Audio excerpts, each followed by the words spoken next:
এইবাৰ উজনি অসমৰ জনগাঁথনিটো পৰিৱৰ্তনৰ কাৰণে এটা প্ৰচেষ্টা আৰম্ভ হৈছে। NB নিউজে আপোনালোকক দেখুৱাইছিল কিদৰে গোলাঘাটৰ বনাঞ্চলে সোমাই পৰিছে সন্দেহজনক পূৰ্ববংগীয় নাগৰিক।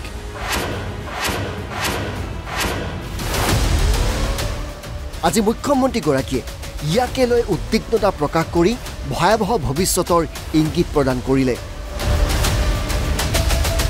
অসমীয়া যদি সজাগ নহয়, অনাগত 20 বছৰত উজনি অসমৰ জনগাঁথনি পৰিৱৰ্তন হৈ যাব। নেক্সট 20 ইয়াৰ্ছত যদি অসমীয়া মানুহে আজি বাধা নিদিয়ে, আমাৰ গোটেই ফৰেষ্টখিনি য'ত ফৰেষ্ট আছে তাতে এনক্ৰচমেণ্ট হ'ব।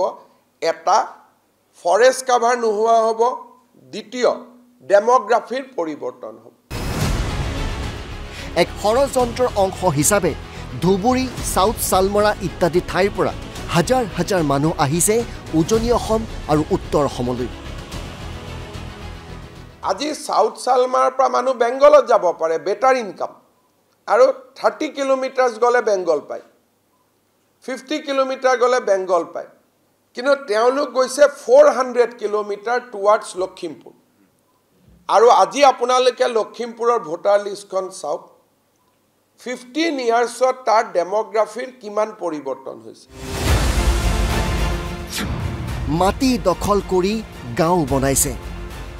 সাউথ চালমাৰা, বৰপেটা, নগাঁৱৰ পৰা লখিমপুৰ টাউনত গৈ তেওঁলোকে মাটি দখল কৰি এটা গোটেই গাঁও এখন বনাই লৈছিল। এতিয়া সিদিনাখন 13 গৰাকী খিলঞ্জীয়া মানুহৰ কথাটো উদ্দেশ্য প্ৰণোদিতভাৱে ফ'কাছ কৰা হ'ল। কিন্তু লখিমপুৰ সাউথ চালমাৰাৰ মানুহক যে আমি এভিকশ্যন কৰিলোঁ আৰু লখিমপুৰত জনগাঁথনি পৰিৱৰ্তনৰ যিটো এটা ষড়যন্ত্ৰ আৰম্ভ হৈছিল তাক আমি ৰখাব পাৰিলোঁ, সেই কথাটো আমাৰ বহু ৰাইজে আলোচনা কৰিব নোখোজে।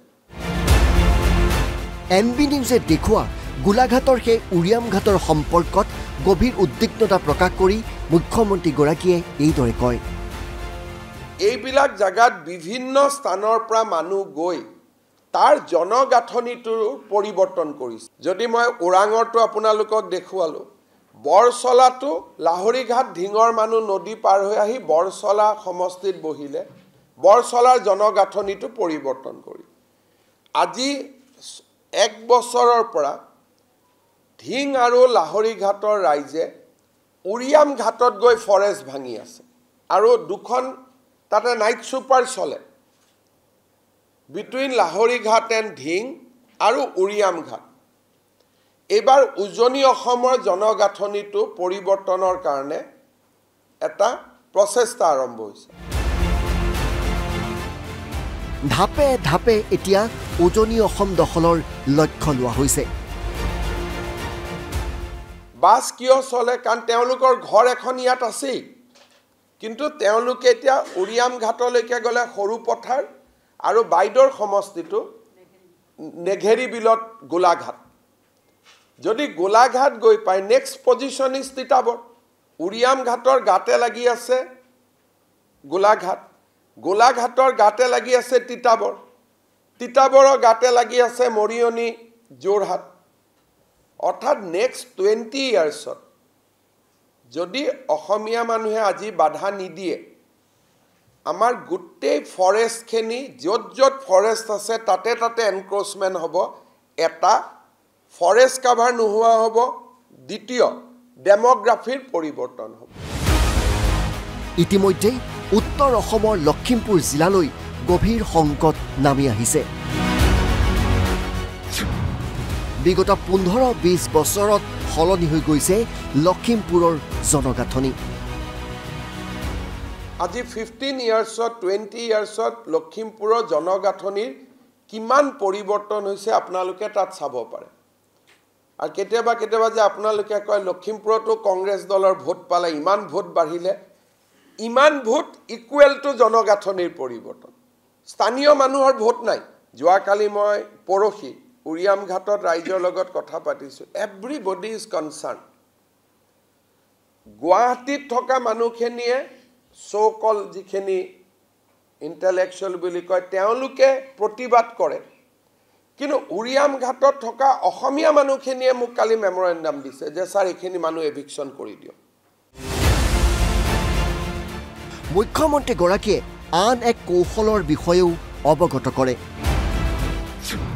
প্ৰথমে ধুবুৰীৰ পৰা উজনিলৈ মানুহ আহিব তাৰ পিছত উজনিলৈ আহি নিজৰ ভোটাধিকাৰৰ স্থান সলনি কৰিব ধুবুৰীত ভোট দিয়া মানুহজনে গোলাঘাট লখিমপুৰতো ভোট দিব পৰা হৈ যায় অনলাইনৰ জৰিয়তে যিকোনো স্থানলৈ ভোটাধিকাৰ আপুনি সলনি কৰিব পাৰে লগে লগে ধুবুৰীৰ মিয়াই ভোট দিব পাৰিব উজনি অসমৰ যিকোনো স্থানত গতিকে তেনে উচ্ছেদিত লোকৰ ভোটাধিকাৰ কৰ্তন কৰিব খুজিছে হিমন্ত চৰকাৰে Assam situation is different. Whomever we have evicted, we have also deleted, Deputy Commissioner must have deleted their names already from the voter list. But their dual name will be cut off. Demographic invasion or answer to NRC hobo nuare. Kan dhing lahori ghatot teolukor matiu ase, ghoru ase, pottau ase, voter listot namu ase, adharu ase, ration cardu ase. Uriam ঘাটৰ voter লিষ্টৰ ৰিভিজনত তেওঁলোকে ক'ব আমিতো Indian citizen আমাৰ নামটো উৰিয়াম ঘাটত লগাই দিও how can you stop today if I go to Bengal or if I go to UP যে মোৰ নামটো ভোটাৰ লিষ্টত ভৰাব লাগে মোৰটো মই এজন মুখ্যমন্ত্ৰী মই সব মোৰ লগত গোটেই ডকুমেন্টছ আছে মোৰ নামটো সোমাবই তেনেকে যদি 1 লাখ অসমীয়া মানুহক মই ইউপিৰ এটা সমষ্টিত লৈ যাওঁ UP government to voter list on nam nukhumabuli to kobo nuare because we are bona fide Indian citizen by the clause of 1971. Kintu demography is a social science concept. Video Jali Honkor Hoite, Surajit Hoikia, NB News, Guwahati.